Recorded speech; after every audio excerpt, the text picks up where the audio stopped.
10주차 2교시 수업 이어서 시작하도록 하겠습니다.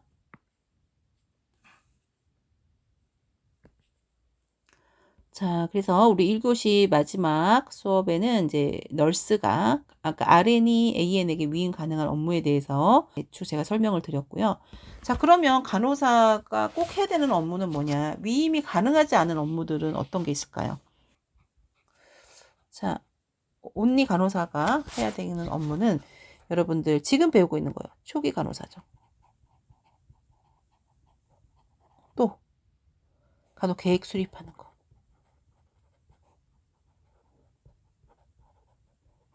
또 환자, 보호자, 교육. 또 어떤 게 있을까요? 투약은 반드시 간호사가 해야 됩니다. 그 다음에 복잡하고 침습적인 처치. 제가 이렇게 계속 쓰게 되네요. 자, 예를 들어서 드레싱이라는 것이 심플한 드레싱은요, 간호조무사에게 위임할 수 있습니다. 그런데 환자 육창이 돼서 뭐 3, 4기 소아가 있는 굉장히 막 구멍이 많이 파인 그런 육창 드레싱, 복잡한 이런 드레싱은 반드시 널스가 해야 되죠. 자, 그 다음에 환자가 너무 불안정하거나 또 위급한, 위중한 상태의 환자를 간호할 때는 반드시 간호사가 해야 된다라는 것을 알고 계시면 되겠습니다. 자, 그래서 적절한 위임이라고 하는 것은 정확한 업무를 적절한 사람에게 분담시키는 것을 의미하죠. 자, 위임 가능 활동 아까 저는 예를 들어서 설명했는데 다시 한번 보시면은 자주 반복되는 일상적인 간호, 자, 문제 해결을 위해서 최소한의 능력이 필요한 활동, 대상자에게 위해가 있을 가능성이 낮은 활동, 또 표준 절차에 따라 수행하는 활동, 간호 지시에 대한 판단이 필요하지 않은 활동, 그다음에 수행 전에 재사정이 필요하지 않은 활동, 이런 것들을 위임을 할 수 있다.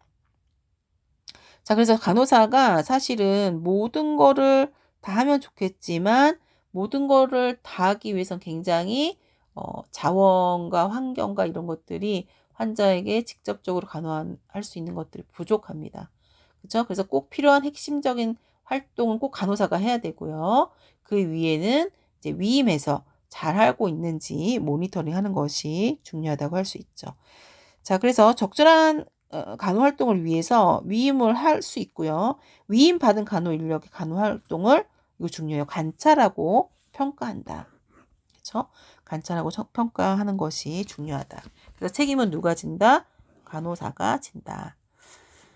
자, 그래서 위임 가능한 상황은 환자 상태 일단 안정돼야 되고, 그다음에 기관의 업무 규정에 이러이러한 활동은 간호조무사 내지 뭐 누가 할 수 있다. 이거가 규정이 있어야 됩니다. 그리고 그것을 할 수 있는 수행 능력이 있어야 되겠죠. 간호조무사든 뭐 간병사든 솔직히 이제 환자 시트 교환 이런 것들은 병동 여사님이라고 간호조무사가 아닌 분들이 하고 있습니다. 병원에서는.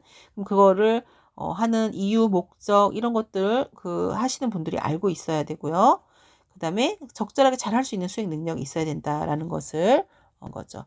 위임할 수 없는 상황은 복잡한 상황 아까 얘기했죠. 뭐 심플하게 뭐 베타딘 즉 빨간 약이라고 하거든요. 일반 사람들은 그것만 바르고 뭐 데일밴드만 붙여주는 이런 심플한 드레싱은 할 수 있어요. 그렇지만 치료적인 효과를 내야 되는 그런 드레싱은 거기에 대한 상당한 지식을 갖추고 있고 술기가 충분한 숙련된 간호사가 해야 된다라는 것을 아까 설명해 드렸습니다.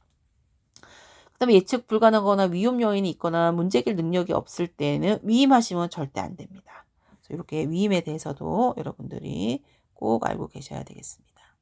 자, 그래서 위임을 할 때는 위임 가능한 업무인지 꼭 확인하셔야 되고 그 위임 가능한 업무를 할 수 있는 적합한 사람인지 꼭 확인하셔야 되고 위임이 가능한 상황인가? 그리고 올바른 의사소통이 되는가? 올바른 평가를 수행해야 된다. 이런 것들에 대한 것을 좀 점검하면서 위임을 하시면 되겠습니다.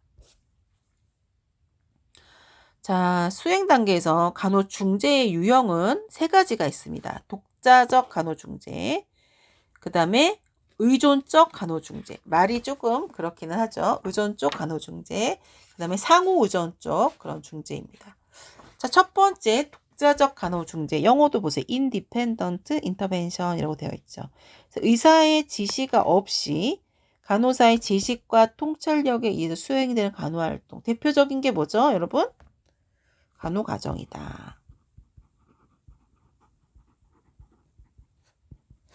자, 그리고 교육, 배변 훈련, 상담, 지지 이런 것들이죠. 그렇죠? 그래서 지속적으로 사정하거나 그다음에 약물의 사이드 이펙트죠. 부작용을 교육하고 관찰하거나 그렇죠? 이런 것들은 다 독자적인 간호 중재라고 할 수 있겠습니다. 자, 그래서 간호사의 지식과 통찰력은 활동의 독자성 정도를 결정합니다. 그래서 여러분들이 이 난리지가 없으면은 계속 의존적 간호 중재밖에 할 수가 없어요. 시키는 거, 오더에 의해서만 그 수행하기에 급급한 그런 간호사가 되는 거죠. 자, 그래서 여러분들이 지금 열심히 공부를 하셔야 됩니다. 예를 들어서 김 씨가 3년 전 DM 진단을 받고요. 자, 탈수 증상 치료하기 위해서 수행요법을 받고 있고 수행요법이 시행되고 있는 동안 침습적 처치. 그러니까 DM 환자들은 모든 인시전에 의해서 항상 감염의 위험이 있는 거를 아마 그 필드에 현장에 있는 간호사들은 다 알고 있습니다. 그래서 이 침습적 처치에 대해서 감염의 위험을 인지하고요. 다음과 같은 진단, 목표, 중재를 수행할 수 있다. 요게 이제 독자적 간호중재예요. 여러분들 지금 배우는 간호과정입니다. 지금 배우셨죠? 진단, 목표, 중재. 여러분 이제 다 배운 거예요. 이전 시간에. 침수적 처치와 관련된 두 부분 진술로 했죠. 위험 간호 진단을 내렸죠. 침수적 처치가 원인구, 연결구, 그 다음에 난다의 간호 진단, 감염의 위험 이렇게 진단을 내렸고요. 목표를 보면은 수행요법 기간 동안, IV를 갖고 있는 기간 동안, 자, 주사 부위, IV 사이트에 감염 증상이 없다. 자, 대부분 긍정적인 진술문을 써야 되지만, 뭐라 그랬어요? 위험 간호 진단일 경우에는 부정적 진술문을 쓸 수 있다라고 했죠. 그래서 여러분 이제 나중에 실습 가셔서 그 케이스 받아서 간호과정 레포트를 낼 때, 간호 진단 내리는 거, 간호 목표, 이런 거에 우리가 주의해야 될 사항, 뭐 이런 건 안 되고, 뭐 이런 거 있었죠. 이런 거를 간호과정 시간에 열심히 공부했던 사람이냐 아니냐를 판단이 됩니다. 그래서 여러분들이 이번 학기 배우는 간호 과정을 잘 공부하셔서 이제 이후 3학년, 4학년 때 계속적으로 우리가 간호과정 보고서를 내야 되는데 잘 활용하시기를 꼭 부탁을 드리겠습니다. 자, 이렇게 진단 내리고 간호 목표를 수립하고 간호 중재 계획 보시면은 지속적으로 관찰한다. 간호 처치된 목적과 주의사항을 설명한다. 정맥 주사 부위의 IV 사이트의 감염 증상과 징후를 관찰한다. 침수적 부위 철저한 무균술, 우리 기본 간호학에 배우십니다, 여러분들. 요걸 적용한다. 간호 행위 시 감염의 위험을 최소화한다. 중재 계획을 세우고 실제로 이렇게 중재를 하시는 거. 이것이 다 뭐라고요? 독자적 간호 중재입니다. 자, 그러고 이제 의존적 간호 중재는 뭐냐? 의존적 간호 중재는 말 그대로 처방에 의한 간호 중재를 의미합니다. 의사의 처방, 지시, 그리고 기관의 정책에 부합된 중재라고 할 수 있고요. 자, 대상자의 질병 과정이죠. 직접적인 관계가 있는 그런 중재를 의미합니다. 그래서 해야 할 업무, 이런 것들을 꼭 의사의 처방에 비추어서 꼭 이렇게 쭉 리스트업 해놔야 되고요.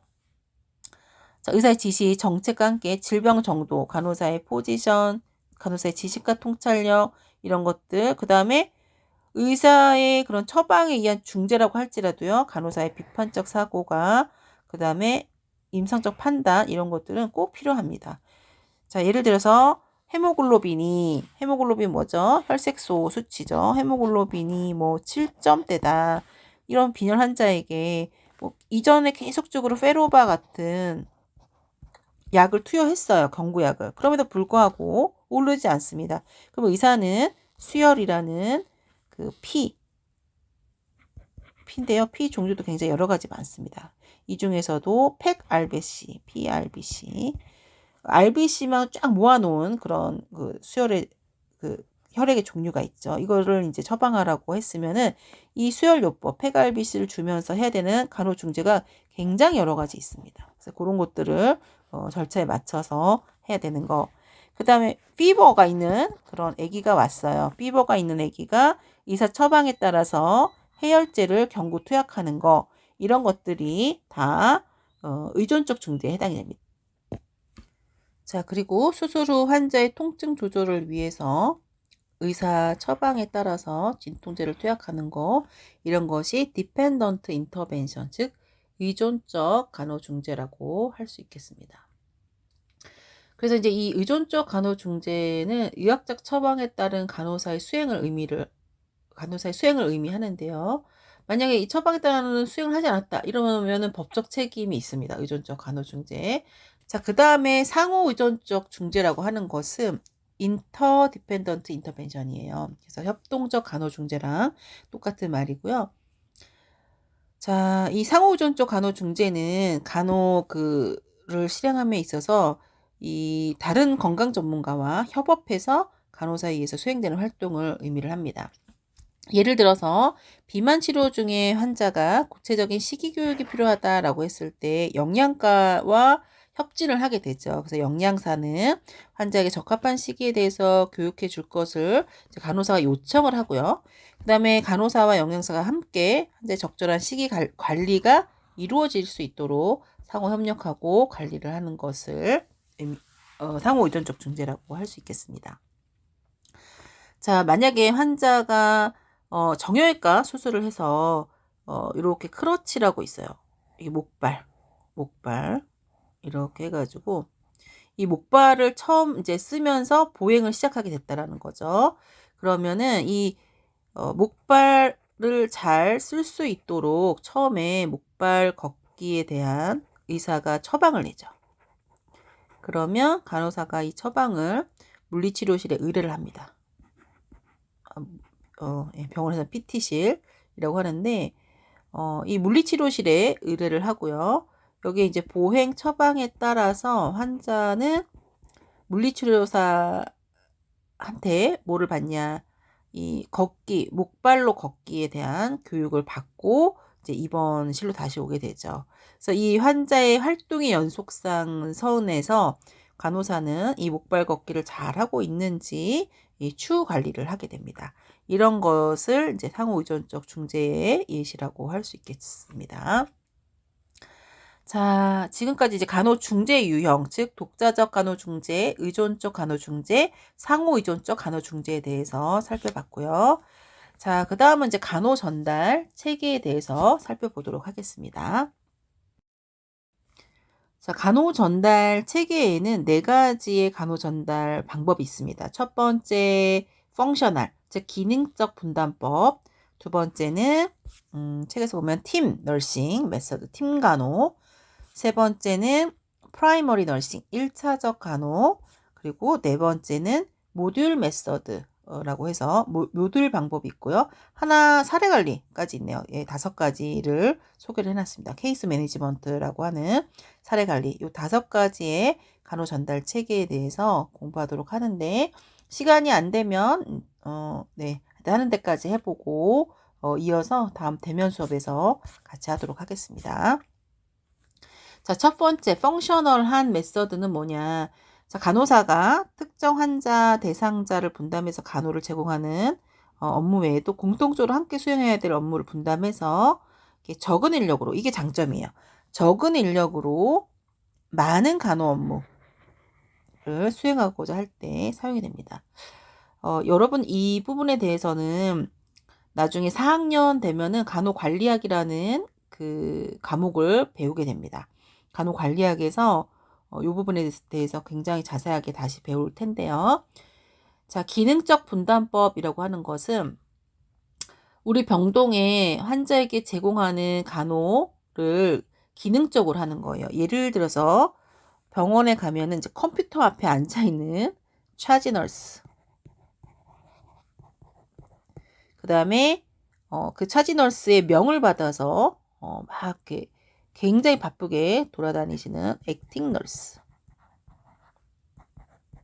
이렇게 요즘은 근데 이런 병원이 잘 없습니다. 예전에 제가 입사해서 막 이렇게 한 5, 6년 정도까지는 저희가 다 펑셔널한 널스를 했었습니다. 그때는 뭐냐면 차지 널스는 의사의 그런 치료 계획을 확인하고 그다음에 간호 계획을 점검하고 어떤 것을 해야 될지 쭉 일을 나열해서 그 액팅에 해당하는 활동들을 액팅 널스에게 시킵니다. 그러면 액팅 널스가 주로 하는 방법은 뭐냐? 바이탈 사인, 그다음에 또 피오, 경구로 들어가는 약을 돌리고, 그다음에 IV로 들어가는 약들을 주사하러 다니고, 그다음에 혈당 체크, 뭐 드레싱, 뭐 이런 업무들을 쭉 이야기하면은 이 액팅 널스는 사실은 환자가 어떤 환자인지 모르고 간호객이 어떻게 될지 모르고 물론 인수인계는 듣지만 이런 거 하느라고 정신이 없죠. 그래서 이 병동의 환자가 예를 들어서 50명이다. 그러면 50명에 해당하는 간호 의사의 처방을 확인하고 간호를 계획하고 이런 것들은 차지 널스가 하는 거고요. 이 50명에 대해서 쭉 바이탈 사인을 하고 쭉 경구약을 돌리고 쭉 IV에 대한 약물을 주사하고 쭉 혈당 검사를 하고 쭉 드레싱을 하고 이런 것들이 펑셔널한 메서드라고 할 수 있겠습니다. 그래서 액팅 널스는 처음에 들어가면 이런 기본 간호들 이거 외에 뭐 폴릭 카테타 그다음에 뭐 아이오 체크 뭐 이런 여러분들이 지금 기본 간호학에서 배우는 모든 것들을 계속적으로 반복하게 돼요. 그렇기 때문에 굉장히 빠른 시간 안에 이 기본 간호의 숙련도가 높아집니다. 그래서 업무의 장점을 보시면은 업무의 반복을 통해서 속도뿐 아니라 간호 기술의 개발이 엄청 숙련되게 되고요. 업무 분담이 명확합니다. 그래서 특정 업무를 누가 수행할지에 대한 혼동이 없어요. 그러니까 액팅 널스가 하는 일은 정해져 있습니다. 차지 널스가 하는 일은 정해져 있고요. 자, 단점은 뭐냐? 분담받은 업무만 해요. 요런 것들만 하기 때문에 이 환자가 어떤 환자이고 뭘 해야 되고 이 환자의 요구도가 뭔지에 대해서는 관심이 없습니다. 자, 즉 총체적 관점에서 환자 개개인의 건강 문제나 요구를 파악하지 못하고요. 환자는요. 담당 간호사가 없어요. 이 시절에는 담당 간호사가 없고 밑에 연차가 하는 일, 위에 연차가 하는 일 이렇게 나눠져 있어서 자기를 처음부터 끝까지 간호하는 담당 간호사의 개념이 사실 이 펑셔널 널스를 하다 보면은 없다고 생각하시면 되겠습니다. 그래서 불안감을 느끼면서 환자의 만족도도 낮다라고 하는 것이 기능적 분담법, 즉 펑셔널한 널싱 메서드다라고 보시면 되겠습니다. 자, 두 번째는 팀 널싱 메서드입니다. 팀 간호입니다. 아까는 차지 널스와 액팅 널스가 나눠져서 일을 분담해서 액팅 널스는 쭉 그냥 한 50명의 환자의 바이탈 사인을 쭉 하고 그 다음에 쭉 피오 경구약을 돌리고 그 다음에 뭐 IV 그 주사 항생제 이런 것들 쭉 놓고 다니고 이렇게 했다면은 자, 팀 널싱은 팀으로 구성되어 있는 것을 의미합니다. 자, 여기 써 있죠? 자, 전문직 간호사 그다음에 비전문직 그 간호 인력으로 구성이 됩니다. 예를 들어서 이 팀의 리더를 맡는 사람은 대부분 아주 숙련된 간호사 RN이죠. RN은 Registered Nurse라고 해서 등록 간호사라고 합니다. 여러분들이 국가고시를 통과를 하면은 이제 RN이 되시는 거예요. 이 RN 밑에 그냥 이제 굉장히 여기는 팀 리더.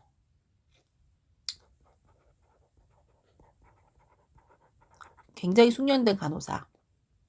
그 다음에 이 밑에 뭐 RN1, 2. 그 다음에 AN1, 2. 그 다음에 이 외에도 뭐 간병사. 뭐 이렇게. 그 다음에 일반 여사님. 병동. 이런 식으로 팀을 이루는 거죠. 그래서 이 팀이 맡은 환자를 함께 간호하는 방식을 의미합니다. 그래서 이들 사이에 의사소통이 굉장히 활발하면은 팀이 굉장히 효율적으로 돌아가는 거고요. 뭔가 숙련도도 낮고 의사소통이 활발하지 않아요. AN1, 2, AN 이 레벨에서 제대로 되지 않아서 보고가 제대로 안 되거나 간병사가 뭐 이렇게 체크하는 일, 예를 들어서 위생이나 이런 문제 관련돼서 뭐 대부분 하시는데요. 이런 문제에 대해서 제대로 보고하지 않거나 뭐 이러면은 요 팀은 사실 환자를 총체적으로 봤을 때 간호의 아웃컴이 좋다라고 할 수 없겠죠. 자, 그래서 장점은 팀 기능이 효율적일 때는 총체적인 간호를 제공할 수 있지만 RN의 비율보다 AN 간병사, 여사님, 즉 비전문직 팀원이 제공하는 간호가 많아질 경우에는 환자의 그 널싱 퀄리티가 낮아질 수 있고요. 책임과 실수의 소재가 불분명한 것이 팀 널싱의 그런 단점이라고 할 수 있겠습니다. 자, 그리고 대충 이제 구분은 가시죠. 그 펑셔널 널싱하고 팀 널싱하고 이렇게 구분이 되는 것을 여러분들이 아시면 되겠고요. 그 다음에는 1차 프라이머리 널싱 메서드입니다. 우리나라는 사실 이 1차 간호 방법을 쓰는 데가 많이 있진 않습니다. 그런데 이제 가끔 한 군데씩 또 제가 이렇게 1차 간호를 하는 그런 병원을 본 적이 있는데요. 예를 들어서 이제 암 환자 하는 호스피스 그런 병원 있죠. 이런 데서는 1차 간호를 하고 있는 것도 봤습니다. 1차 간호는요. 한 환자가 입원에서부터 퇴원까지 치료의 종결까지 약 24시간 동안 계속적으로 책임지는 간호 방식이죠. 그래서 이제 현실적으로 24시간이 안 되기 때문에 12시간씩 근무를 하면서 암 환자 호스피스 그런 병원에서 하는 것을 봤고요. 자, 1차 간호가 1명에서 5명 환자의 간호 계획에 책임을 지고 입원원에서부터 퇴원 전 기간에 걸쳐서 간호를 담당하는 것이 1차 간호라고 할 수 있겠습니다.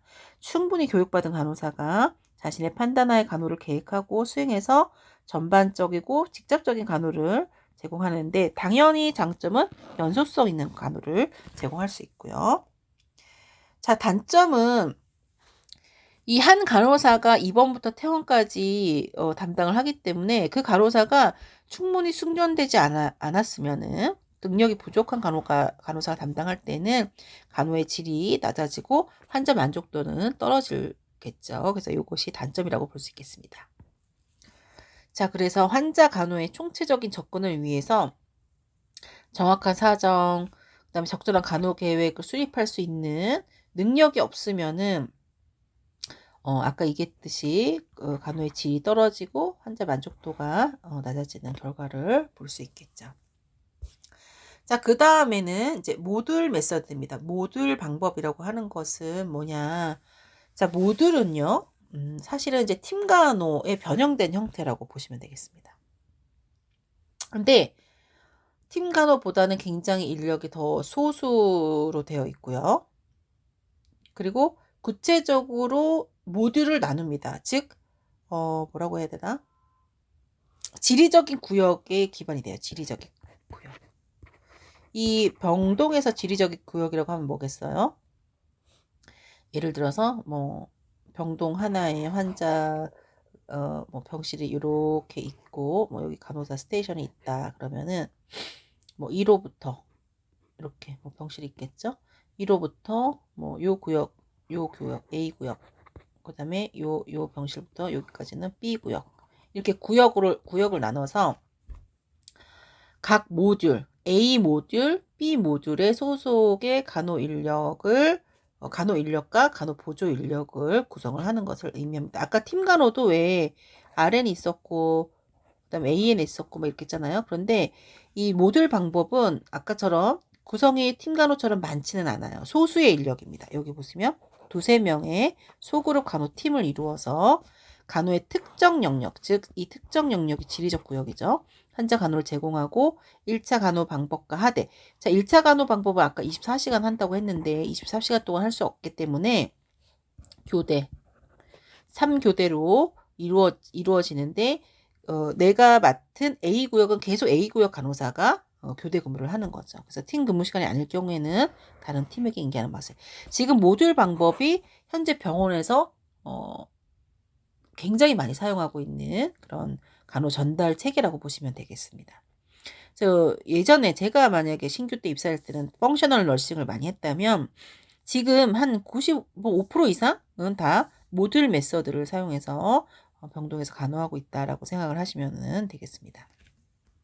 그래서 아까 입원에서 퇴원까지 모든 환자 간호를 담당해요. 그래서 담당 간호사가 이때 이 모듈 방법에서는 데이 때 누구, 이브닝 때 누구, 나이트 때 누구지만 이 간호사 입장에서는 A였다가 B였다가 하진 않아요. 항상 근무를 왔을 때는 A 영역의 환자를 봅니다. 그래서 환자 입장에서는 본인의 담당 간호사가 있다라고 생각을 하시면 되겠습니다.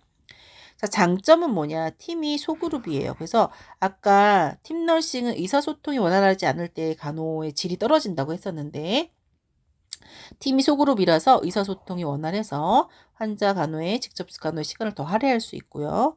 자, 이 헤드너스예요. 수간호사 우리나라 말로